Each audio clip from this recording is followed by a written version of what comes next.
سلام دوستان عزیز، برادرای قدردان. اینا چقدر که شما دیده ایستاده دوشنبه جون آبادی وطن. اینا یه جای گپ نیست. تو اینا میبینین آبادی وطن. اینا شاور اینا میای به حضور با هوای تازه، با هوای فورم. اینا برادرها پارلمانی تاجیکستان اینا.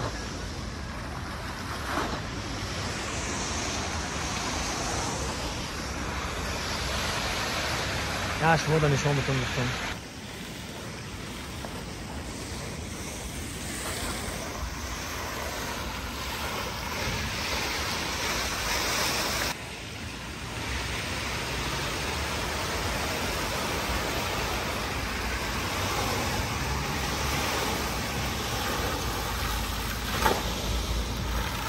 نه دوستان عزیز، تو پنجم که شده شویش میشه این همه کار رفته سر دو وقت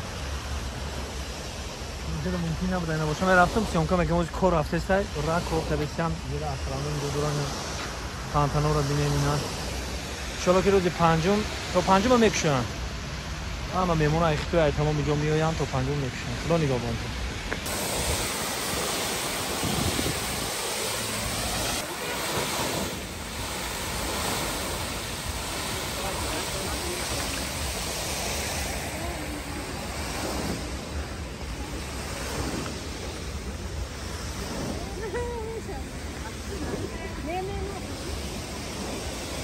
گلارا بینی، گلارا گل کاری را بینی.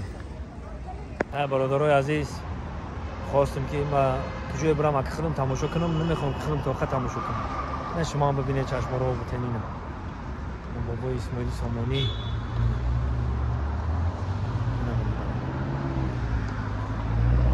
خداوند یار و مددگار هممون در جای باشه. خدا نگهبان باشه.